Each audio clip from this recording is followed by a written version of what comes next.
Sometimes the hardest word to say isn't something complicated. It's just one syllable. No. Not because the person doesn't know their limits. Not because they don't feel exhausted, overwhelmed, or stretched too thin. But because saying yes feels safer than risking what might happen if they don't. For people who can't say no, agreement isn't generosity, it's a survival response. They often know in the moment that saying yes will cost them sleep, energy, time, or peace of mind. Their body might already feel tense. Their stomach tightens. Their mind flashes through everything they already have to do. And still, the word yes comes out. Because no doesn't just feel like a boundary. It feels like danger. In American culture, saying yes is often rewarded. It signals cooperation, reliability, being a team player. Saying no, on the other hand, can feel like rejection, selfishness, or disloyalty. So over time, many people learn a quiet rule. If I'm useful, I'm safe. If I'm agreeable, I won't be abandoned. If I don't cause friction, I'll be accepted. What most people don't realize is that this pattern isn't a personality flaw. It's a nervous system response.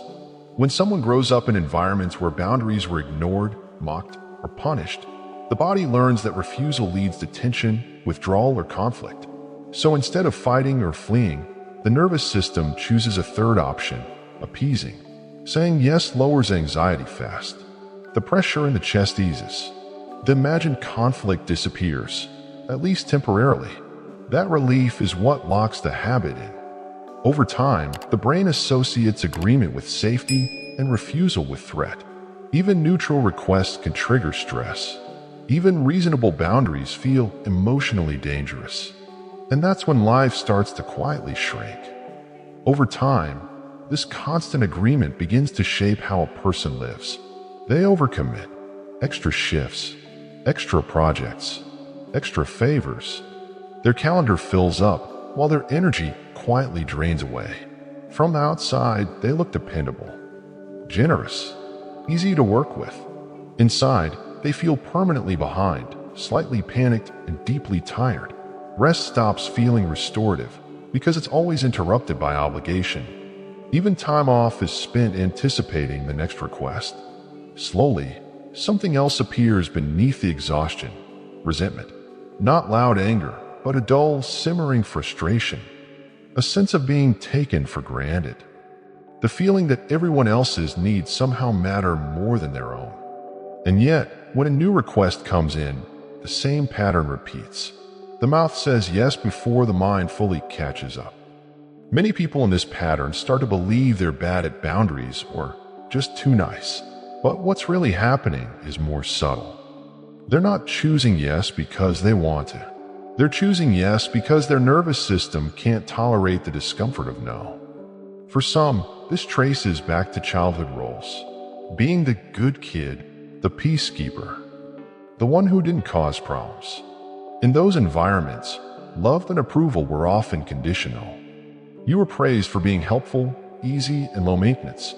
You were punished, sometimes quietly, for needing too much or pushing back. So adulthood becomes a continuation of that lesson. Stay agreeable. Stay useful. Stay safe. In the US, this pattern is often reinforced rather than questioned. Productivity culture rewards overextension. Workplaces praise flexibility, availability, and going the extra mile. For women especially, saying no can feel socially risky. Refusal is more likely to be labeled as difficult, cold, or selfish. So the cost of boundaries feels higher, even when the cost of compliance is burnout. Eventually, people who can't say no begin to lose track of what they actually want. Their own priorities get postponed again and again. Health, creativity, relationships with themselves, all quietly moved aside. And that's when the emptiness sets in. Not because they've done nothing, but because they've done too much for everyone else. At some point, a quiet question begins to surface. Why am I always exhausted, even when nothing is technically wrong? This is usually the moment people realize that their problem isn't a lack of strength. It's a lack of permission. Permission to disappoint. Permission to pause. Permission to choose themselves without justifying it. Learning to say no doesn't start with confidence. It starts with tolerance, the ability to sit with the discomfort that follows refusal, and realize that the feared consequences often don't arrive.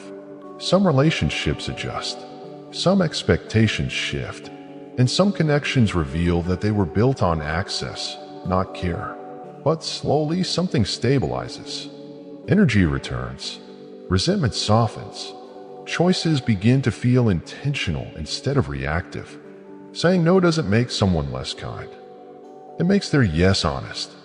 And for many people who've spent a lifetime pleasing others, that honesty is where self-respect finally begins.